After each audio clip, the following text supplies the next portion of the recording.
Hello dear students, you are welcome in my EGS Physics channel. मित्रांनो, आपण याच्यापूर्वी optics या टॉपिकमध्ये focal length हा concept पाहिलेला आहे. फोकल लेंथ म्हणजे काय असतं तर ज्या ठिकाणी रेज एकवटले जातात, ॲक्सिसला पॅरलल असणारे रेज रिफ्लेक्शन झाल्यानंतर एका पॉईंटमध्ये एकत्र येतात. तो जो पॉईंट असतो त्याला प्रिन्सिपल फोकस असं म्हटलं जातं. आणि या प्रिन्सिपल फोकसचं पोलपासूनचं जे डिस्टन्स असतं त्याला फोकल लेंथ असं म्हटलं जातं. फोकल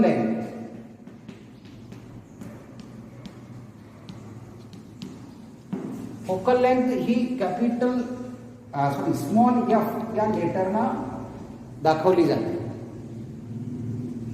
तर जर एखादा मिरर त्याच्यापासून काही इमेज निर्माण होत असते, त्या इमेजचा आपल्याला स्टडी करायचा असेल तर ऑब्जेक्ट मिरर पासून किती अंतरावरती ठेवलेला आहे त्याला ऑब्जेक्ट डिस्टन्स असं म्हटलं जातं. Object distance. त्याच्यानंतर त्याची इमेज तयार होत असते, त्याला ती मिरर पासून किती डिस्टन्स वरती तयार झाली त्याला इमेज डिस्टन्स असं म्हणतो आपण. Image distance. आता जे ऑब्जेक्ट डिस्टन्स आहे ते यू या लेटरने दाखवलं जातं. इमेज डिस्टन्स जे आहे ते व्ही या लेटरने दाखवलं जातं. आणि फोकल लेंथ जी आहे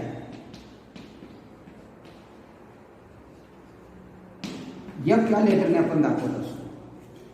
या तीन क्वांटिटीमध्ये एक रिलेशन आहे आणि ते रिलेशन या पद्धतीनं दाखवलं जातं. 1/f is equal to 1/v plus 1/u. हे जे रिलेशन आहे त्याला मिरर इक्वेशन असं म्हटलं जातं. हे मिरर इक्वेशन बघा, मिरर इक्वेशन काय आहे? 1/f is equal to 1/v plus 1/u. आता याच्यामध्ये 1/f ही जी क्वांटिटी आहे त्याला रेसिप्रोकल ऑफ फोकल लेंथ असं म्हणतो. आणि या रेसिप्रोकललाच काय म्हटलं जातं? फोकल पॉवर असं म्हटलं जातं. Focal power.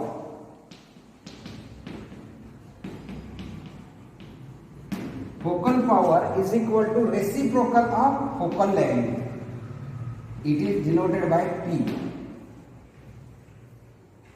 जे एखाद्या लेन्सची फोकल पॉवर म्हणजे काय तर रेज कॉन्व्हर्ज करण्याची किंवा डायव्हर्ज करण्याची त्याची ॲबिलिटी जी असते, त्याची जी क्षमता असते त्याला काय म्हटलं जातं? फोकल पॉवर असं म्हटलं जातं. एखाद्या मिररवरती काय केलं जातं बघा, ज्यावेळेस रेज पडतात त्यावेळेस ते एका पॉईंटमध्ये आणले जातात, म्हणजे कॉन्व्हर्ज केले जातात. किंवा काही वेळेस ते जर कॉन्व्हेक्स मिरर असेल तर डायव्हर्ज केले जातात. अशा वेळेस काय केलं जातं, त्याची जी कॉन्व्हर्ज करण्याची किंवा डायव्हर्ज करण्याची जी ॲबिलिटी आहे त्याला काय म्हटलं जातं? फोकल पॉवर असं म्हटलं जातं.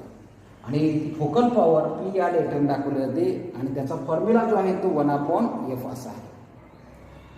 आता जर F आपण मीटर या म्हणजे SI सिस्टीम मधल्या युनिटमध्ये मोजलेला असेल, फोकल लेंथ मीटरमध्ये मोजलेली असेल, तर Pचं SI युनिट म्हणजे पॉवरचं SI युनिट काय असतं? SI unit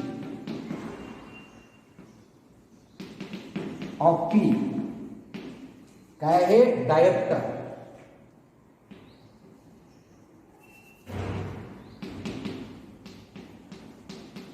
Diopter. It is denoted by capital D. It is denoted by capital D or raised to meter raised to -1 असं सुद्धा हे आपल्याला युनिट घेता येतं. पॉवर कशामध्ये मोजली जाते? डायोप्टर या युनिटमध्ये मोजली जाते. ठीक आहे. आता हे जे फॉर्म्युले आहेत ती कधीतरी तुम्हाला कुठंतरी ऑब्जेक्टिव्ह क्वेश्चन सोडवण्यासाठी उपयोगी पडू शकतात. आता याच्यानंतर एक महत्त्वाचा कन्सेप्ट आपल्याला शिकायचा आहे, तो म्हणजे लॅटरल मॅग्निफिकेशन किंवा त्याला लिनियर मॅग्निफिकेशन असं सुद्धा म्हटलं जातं. Lateral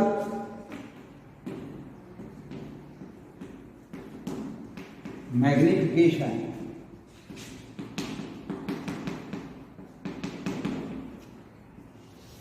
lateral magnification. मॅग्निफिकेशन म्हणजे आकार मोठा करणं.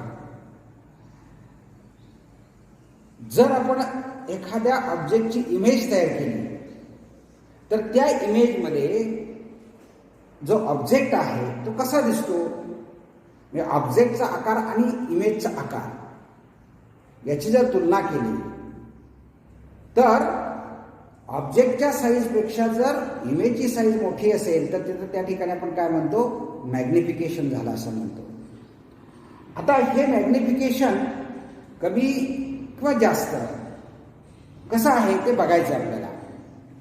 आणि हे जे लॅटरल मॅग्निफिकेशन आहे ते कसं काढलं जातं, तर ऑब्जेक्टची साईज इमेजची साईज त्या ठिकाणी विचारात घेतली जाते. याच्यामध्ये magnification it is the ratio of magnification it is the ratio of, कुणाचा रेशो आहे, image size. Image size divided by object size. इमेजची साईज भागिले ऑब्जेक्टची साईज हा जो रेशो असतो त्याला काय म्हटलं जातं, मॅग्निफिकेशन असं म्हटलं जातं किंवा लॅटरल मॅग्निफिकेशन त्याला म्हणतो. आता इमेजची साईज आणि ऑब्जेक्टची साईज, साईज म्हणजे त्याचा आकार थोडक्यात आपण बोलतो. आता हेच कोणाला बरोबर येतं, जर आपण मॅथमॅटिकल त्याचा विचार केला तर हा रेशो कोणाला बरोबर येतो, इमेज डिस्टन्स म्हणजे मिरर पासूनचं इमेजचं distance divided by object distance. हे दोन रेशो सारखेच येतात. म्हणजेच image distance upon object distance. Image डिस्टन्ससाठी आपण कोणतं लेटर वापरतो, व्ही डिवायडेड बाय यू. म्हणजे magnification M is equal to काय असतं, V upon E. Lateral magnification किंवा त्या linear magnification is equal to formula काय असतो, व्ही अपॉन यू असा असतो. म्हणजे image distance divided by object distance हा जो रेशो दाखवतो तो काय दाखवतो, त्या ठिकाणी घडणारं मॅग्निफिकेशन दाखवतो. ठीक आहे. आता जर आपण कॉन्व्हेक्स मिरर घेतला, काय घेतला, कॉन्व्हेक्स मिरर घेतला. कॉन्व्हेक्स मिरर म्हणजे कुठला, या पद्धतीचा बहिर्वक्र आरसा त्याला म्हणूया. त्याला काय म्हणायचं आहे, कॉन्व्हेक्स मिरर. आता याच्यापासून जी इमेज तयार होत असते, एखादा तुम्ही ऑब्जेक्ट घेतला आणि त्याची जर इमेज आपल्याला मिळवायचा आपण प्रयत्न केला तर ही इमेज कशी असते, हा जो ऑब्जेक्ट आहे त्या ऑब्जेक्टच्या पेक्षा तयार होणारी इमेज ही लहान असते. बघा इथं 2-3 टर्म आपल्याला विचारात घ्यावा लागतात. ही इमेज सुलटी आहे का उलटी आहे. सुलटी असेल म्हणजे जसा ऑब्जेक्ट आहे तसेच असेल तर त्याला इरेक्ट असं म्हटलं जातं. आणि जर उलटी तयार होत असेल तर त्याला काय म्हणायचं, इन्व्हर्टेड म्हणायचं. ह्या कॉन्व्हेक्स मिररमुळं जी इमेज तयार होत असते ती नेहमी सुलटी असते, म्हणजे इरेक्ट असते. त्याचबरोबर ती कशी असते, व्हर्च्युअल असते. आता व्हर्च्युअल आणि रिअल असे दोन शब्द आहेत. इमेजच्या फॉर्मेशनमध्ये एकमेकाच्या विरुद्ध असणारे शब्द आहेत तिथं, व्हर्च्युअल आणि रिअल. व्हर्च्युअल म्हणजे आभासी आणि रिअल म्हणजे वास्तवामध्ये असणारे. आता एखाद्या लेन्स पासून जर आपण इमेज मिळवायचा प्रयत्न केला तर ती काय असते, रिअल असते. त्याची आपल्याला पडद्यावरती इमेज घेता येते. तर अशा याला काय म्हणायचं, रिअल इमेज म्हणायचं. प्लेन मिररच्या समोर आपण उभा राहिलो तर आपल्याला आभास होतो, आपण अशा पाठीमागे उभं राहिलो असा भास होतो. मग ती जी इमेज असते त्याला काय म्हणायचं आहे, व्हर्च्युअल इमेज म्हणायचं आहे. व्हर्च्युअल आणि रिअल इमेज याच्यातला फरक तुमच्या लक्षात आला असेल. आता ज्या वेळेस एखादा मिरर कॉन्व्हेक्स मिरर असतो, मिरर कसा आहे, कॉन्व्हेक्स मिरर आहे. या कॉन्व्हेक्स मिररच्या बाबतीमध्ये जी इमेज तयार होत असते ती कशी असते, कॉन्व्हेक्स मिरर. हे नेहमी लक्षात ठेवा. कॉन्व्हेक्स मिरर मुळे तयार होणारी इमेज ही कशी असते, पहिल्यांदा सुलटी असते, म्हणजे जसा ऑब्जेक्ट आहे तसा असते. जसं वरती डोकं असेल, खाली पाय असतील, त्याच पद्धतीनं तयार होणार आहे. याला काय म्हणायचं आहे, इरेक्ट इमेज तयार होते. त्याचबरोबर ही कशी असते, व्हर्च्युअल म्हणजेच आभासी आणि डिमिनिश्ड म्हणजे त्याचा आकार लहान झालेला असतो. मॅग्निफिकेशनच्या उलट डिमिनिश्ड. मॅग्निफाईड इमेज नाही, तर ज्याचा अर्थ काय, इमेजचा आकार लहान झालेला असतो, ऑब्जेक्टचा आकार मोठा असतो. म्हणजे या ठिकाणी काय झालेलं असतं, तर हे जे मॅग्निफिकेशन आहे, यम रेशो आहे, हा यम रेशो हा कसा असतो, 1 पेक्षा कमी असतो. 1 पेक्षा कसा असतो, कमी असतो. कारण हा जो मूळचा ऑब्जेक्ट आहे त्याच्यापेक्षा इमेज ही लहान असते. मग हा ऑब्जेक्ट तुम्ही कुठेही ठेवा, या पोलपासून पुढं इकडं कितीही अंतरावरती ऑब्जेक्ट राहू द्या, याच पद्धतीनं तुम्हाला इमेजचं नेचर मिळेल. आणि हे जर आपल्याला प्रॅक्टिकली बघायचं असेल तर कुठल्याही व्हेकलचा मिरर तुम्ही बघू शकता. कोणती व्हेकल किंवा कोणतेही वाहन असू द्या, त्या वाहनाचा आरसा जो असतो तो हा कॉन्व्हेक्स मिरर प्रकारचा असतो, बहिर्वक्र प्रकारचा असतो. आणि त्याच्यामध्ये जे इमेज दिसतात ती या पद्धतीची आहे. इरेक्ट म्हणजे पाठीमागनं येणारं वाहन जसं आहे तसंच दिसतं आपल्याला, ते उलटं दिसत नाही. व्हर्च्युअल म्हणजे आभासी असते, त्याचा आभास होतो आपल्याला, आभासी इमेज दिसते. त्याच्यानंतर डिमिनिश्ड म्हणजे मूळचा आकार मोठा असतो पण तो आपल्याला त्या आरशामध्ये लहान दिसतो. म्हणजे अशा पद्धतीने हे मॅग्निफिकेशन घडत असतं. आणि इथं मॅग्निफिकेशनचा जो रेशो आहे V/U, हा रेशो हा कसा असतो, 1 पेक्षा लहान असतो. म्हणजेच त्या ठिकाणी मॅग्निफिकेशन म्हणजे आकारामध्ये वाढ होत नाही, तर मूळच्या आकारापेक्षा इमेजचा आकार हा लहान झालेला असतो. आता जर आपण कॉन्केव्ह मिरर घेतला तर कॉन्केव्ह मिररच्या बाबतीमध्ये हे मॅग्निफिकेशन त्या ऑब्जेक्टच्या पोझिशनवरती डिपेंड आहे. ऑब्जेक्ट कुठं ठेवलेला आहे त्याच्यावरती त्याचं मॅग्निफिकेशन डिपेंड आहे. त्याचं मॅग्निफिकेशन जास्त होतं, कमी होतं, वगैरे वगैरे, किंवा आहे तेवढं सेम साईजचे राहते, ते सगळं जे आहे ते कशावरती डिपेंड असेल, ऑब्जेक्ट कोणत्या ठिकाणी आहे, पोझिशन ऑफ ऑब्जेक्टवरती हे डिपेंड असेल. आता कॉन्केव्ह मिरर म्हणजे कोणत्या प्रकारचा मिरर, अशा पद्धतीचा असतो, अंतर्वक्र. याची बाहेरची बाजू पॉलिश केलेली असते, जेणेकरून आतला भाग हा कसा असेल, रिफ्लेक्टिंग सरफेस म्हणून काम करेल. आता अशा पद्धतीचा जो मिरर असतो त्याला आपण काय म्हणतो, कॉन्केव्ह मिरर असं म्हणतो. आणि हे जे कॉन्केव्ह मिरर असतात त्याच्यामुळे ज्या इमेज तयार होतात त्या इमेजचं नेचर आपल्याला बघायचं आहे. आता या ठिकाणी इमेजचं नेचर बघत असताना याची फोकल लेंथ जी आहे हे आपण इथं याचा सेंटर ऑफ कर्वेचर C आहे कन्सिडर करू. या ठिकाणी याचा पोल आहे, याच्यातून जाणारी ही लाईन आहे त्याला आपण काय म्हणतो, प्रिन्सिपल ऍक्सिस असं म्हणतो. आता या दोन्हीच्या मध्यभागी काय असतो, फोकल पॉइंट असतो. लक्षात आहे, ह्या दोन्हीच्या मध्यभागी काय असेल, फोकल पॉइंट. आता हे जे डिस्टन्स आहे इथून इथपर्यंत याला आपण स्मॉल f असं म्हणतो, फोकल लेंथ. आता यानुसार फोकल लेंथ नुसार आपण काय करूया, ऑब्जेक्ट कुठं आहे, किती अंतरावरती आहे ते ठरवूया. आणि त्यानंतर त्या ठिकाणी जे मॅग्निफिकेशन घडतं ते मॅग्निफिकेशन कसं किती आहे, तो जो रेशो आहे त्याचा विचार करूया. सर्वप्रथम आपण काय करूया, ही पहिलं ऑब्जेक्ट डिस्टन्स. तर त्यासाठी एक छोटासा चार्ट आपण बघूया, जो पुस्तकामध्ये आहे तुमच्या, त्या चार्टनुसार याचा स्टडी करूया.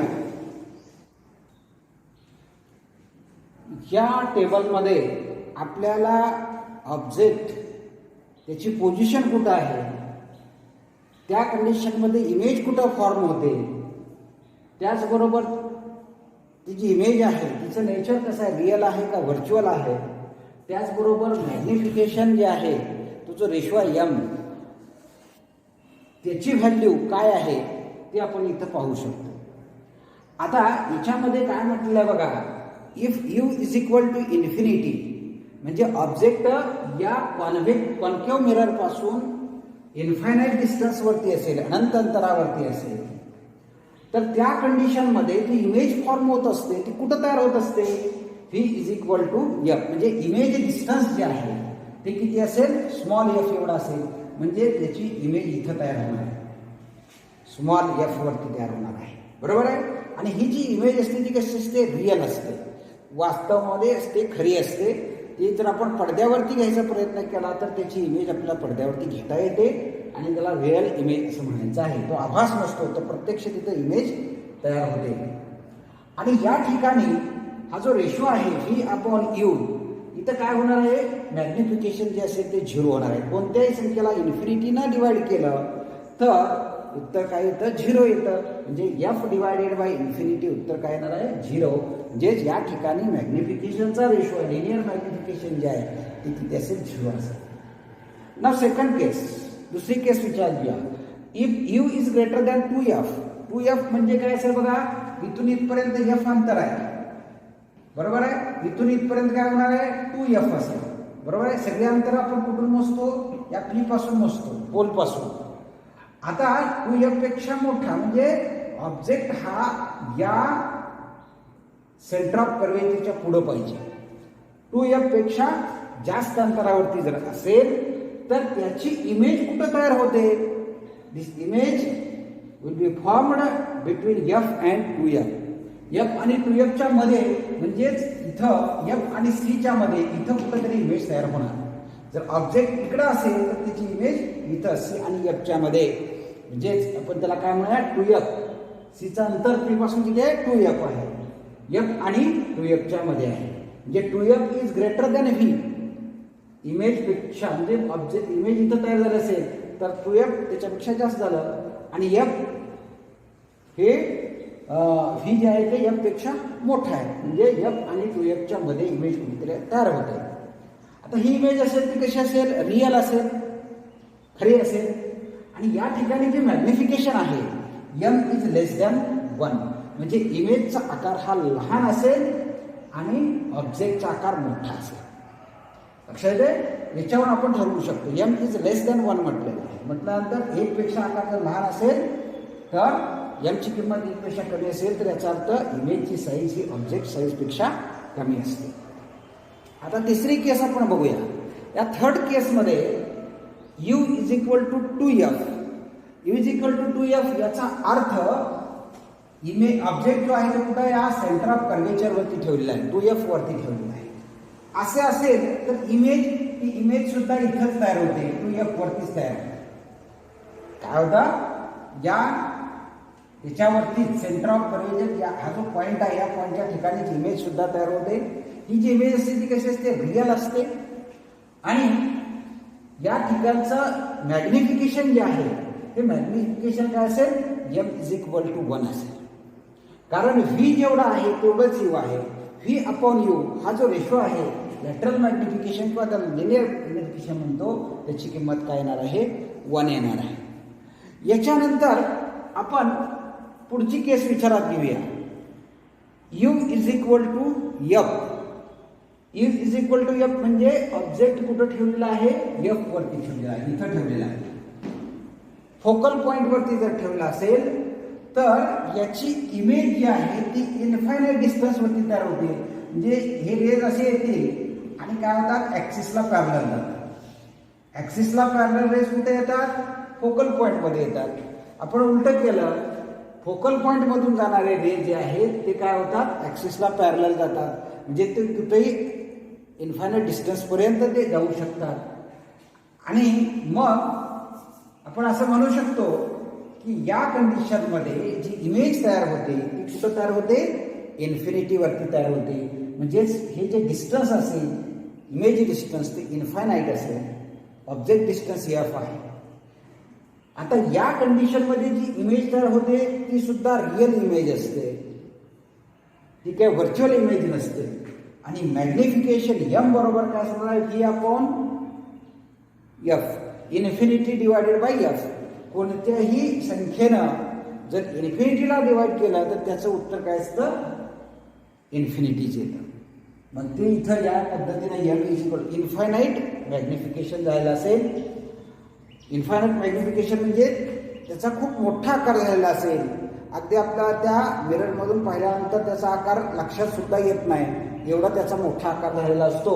म्हणून त्याला काय म्हटलं आहे, इन्फायनाईट मॅग्निफिकेशन त्या ठिकाणी घडून आलेलं आहे.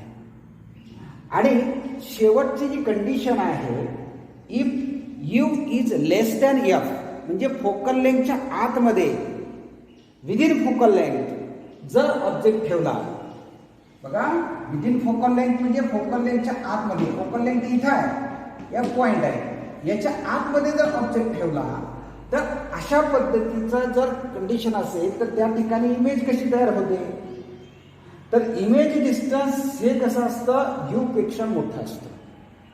आता इथं ॲब्सोल्यूट व्हॅल्यू फक्त घेतली आहे, आणि इथं दोन्ही आपण काय घेणार आहे, ते निगेटिव्ह घेणार आहे. याची निगेटिव्ह व्हॅल्यू विचारात न घेता काय करायचं घेतलं आहे, त्याची ॲब्सोल्यूट व्हॅल्यू घेतली आहे. म्हणजे इकडं ते काय होणार आहे, जास्त प्रमाणामध्ये आलेलं असेल, इमेज डिस्टन्स काय झालेलं असेल, वाढलेलं असेल.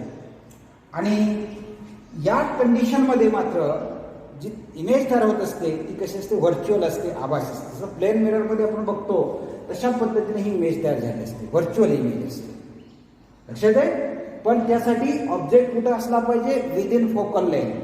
जर एखाद्या मिररच्या फोकल लेंथच्या आतमध्ये ऑब्जेक्ट असेल तर त्याची जी इमेज तयार होते ती कशी असते, व्हर्च्युअल इमेज असते. आणि या ठिकाणी मॅग्निफिकेशनचा रेशो एम जो आहे त्याची जर आपण किंमत काढली तर ती किती होते, व्ही अपॉन यू.